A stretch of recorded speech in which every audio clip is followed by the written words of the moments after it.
Hello दोस्तों, स्वागत है आप सभी का आपके अपने प्यारे चैनल एजुकेशन साथी पे। तो आई होप आप सब लोग बिल्कुल अच्छे होंगे और अपनी पढ़ाई लिखाई को बिल्कुल बेहतरीन तरीके से कर रहे होंगे। तो आज का वीडियो काफ़ी ज़्यादा इम्पोर्टेंट होने वाला है, क्योंकि आज के वीडियो में हम लोग पढ़ने वाले हैं कक्षा 12वीं फिजिक्स का चैप्टर 2 जो हमारा है वैद्युत विभव तथा धारिता, उसके जितने भी बहुविकल्पीय प्रश्न हैं और जो आपके एग्जाम में बार बार रिपीट होते हैं, बार बार पूछे जाते हैं, उन्हीं प्रश्नों को आज हम लोग देखने वाले हैं। ठीक है दोस्तों, तो हम जितने भी प्रश्नों को लाए हैं यह आपके सारे प्रश्न प्रीवियस ईयर में पूछे जा चुके हैं। ठीक है, इसीलिए आप इसको अच्छे से नोट डाउन करते चलिएगा और इसको अच्छे से जो है रिवीजन में भी रखिएगा। ठीक है, तो चलिए हम स्टार्ट करते हैं।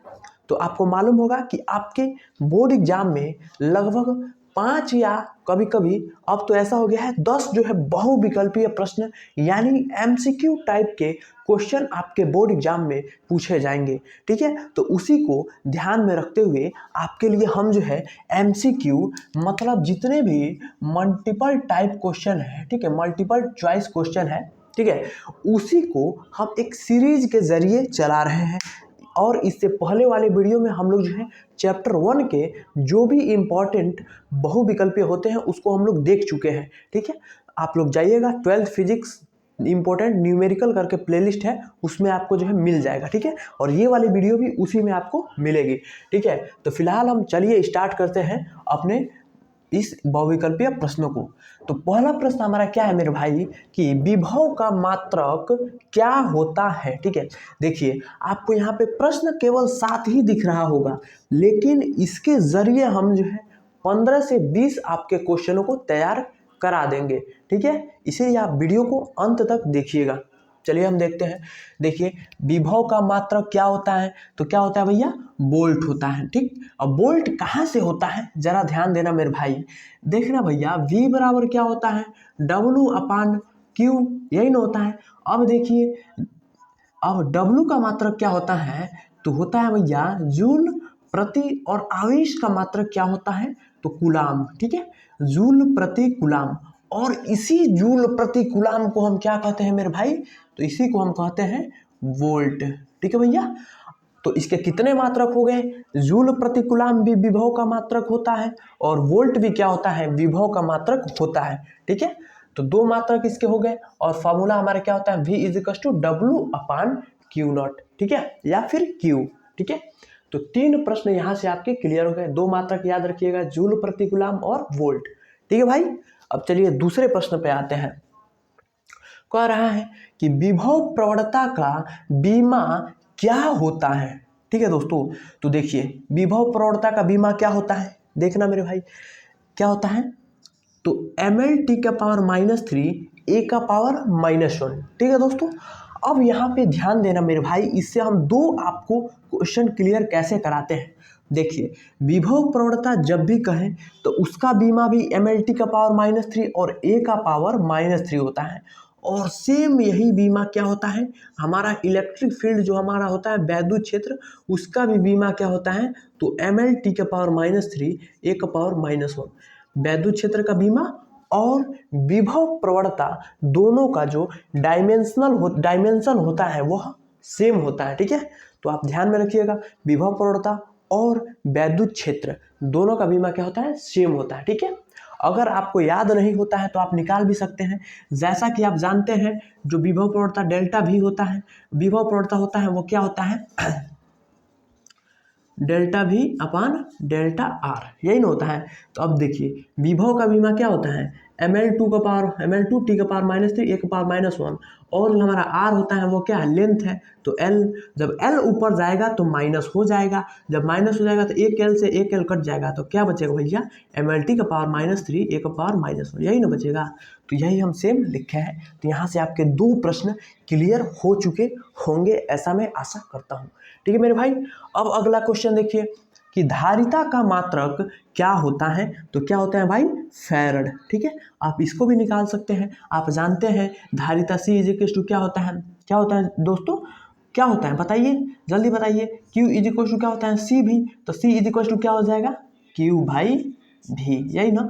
तो Q का मात्रक क्या हो जाएगा, कूलाम प्रति वोल्ट, कूलाम प्रति वोल्ट। और इसी को हम क्या कहते हैं, तो इसी को हम कहते हैं भाई फैरड। ठीक है, तो फैरड कहिए या फिर कूलाम प्रति वोल्ट कहिए, कूलाम प्रति वोल्ट। दोनों क्या है, सेम है। दोनों क्या है, धारिता का ही मात्रक है। वोल्ट, कूलाम प्रति वोल्ट कहिए या फैरड कहिए, कूलाम प्रति वोल्ट को ही हम फैरड कहते हैं। ठीक है, यहाँ से आप निकाल सकते हैं। अगला क्वेश्चन देखिए, धारिता का बीमा क्या होता है, तो क्या होता है मेरे भाई, m-1 l के पावर -3 t के पावर 4 a के पावर 2। ठीक है, अब क्या करेंगे, यहाँ से आप निकाल सकते हैं। ठीक है, देखिए इसी फॉर्मूला से C is equal to Q by V. अब Q का बीमा क्या हो जाएगा, AT, और V का क्या हो जाएगा, ml2। अभी ऊपर हमने निकाला था t का पावर -3 a का पावर -1। अब जब यह ऊपर जाएगा तो यही वाला बन जाएगा।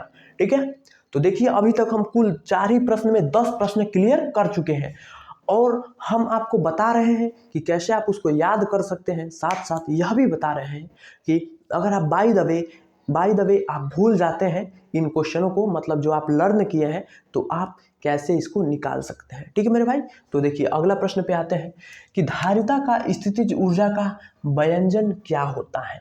तो क्या होता है दोस्तों, 1/2 CV²।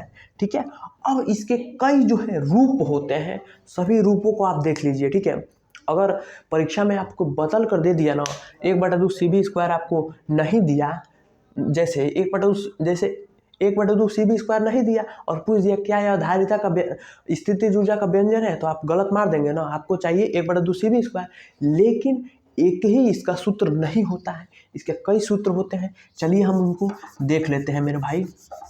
देखिए पहला जो इसका स्थितिज होता है, ऊर्जा होता है 1/2 Q इंटू वी। ठीक है, अब आगे आप क्या करेंगे, Q is equal to CV को इसमें आप पुट करेंगे Q की जगह, तो हो जाएगा 1/2 CV²। अब आगे V बराबर आप Q/C यहाँ पे पुट करेंगे V की जगह, तो ये हो जाएगा Q²/2C। ठीक है, ये 3 फॉर्मूला आप ध्यान में रखिएगा। तीनों क्या है, तो धारिता का, संधारित्र का स्थितिज ऊर्जा है।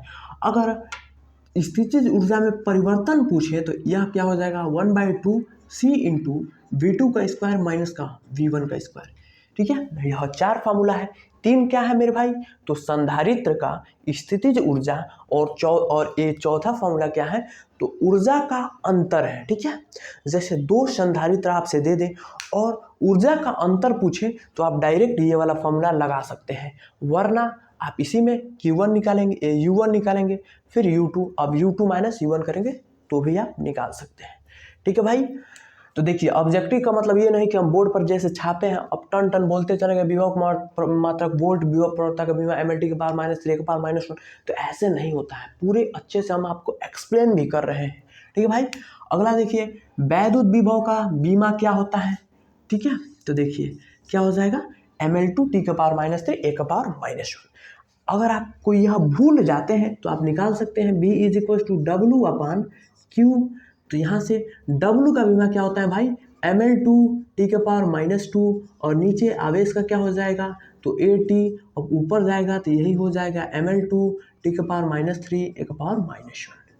ठीक है, तो आप याद भी कर सकते हैं, वरना ये फॉर्मूला से आप इसकी उत्पत्ति भी कर सकते हैं। ठीक है भाई, अगला देखिए संधारित्र का ऊर्जा घनत्व क्या होता है। ठीक है दोस्तों, तो देख लीजिए संधारित्र का ऊर्जा घनत्व क्या हो जाएगा भैया, तो 1/2 ε0 E²। यह क्या होता है, संधारित्र का ऊर्जा घनत्व, यानी एनर्जी डेंसिटी ऑफ संधारित्र। ठीक है दोस्तों, तो यही हो जाता है संधारित्र का ऊर्जा घनत्व कितना हो जाता है, 1/2 ε0 E²। और इसमें ε0 क्या है दोस्तों, क्या है, वैद्युतशीलता है। ठीक है, वैद्युतशीलता है, इसका मात्रा कितना होता है, 8.85 इंटू 10⁻⁻12।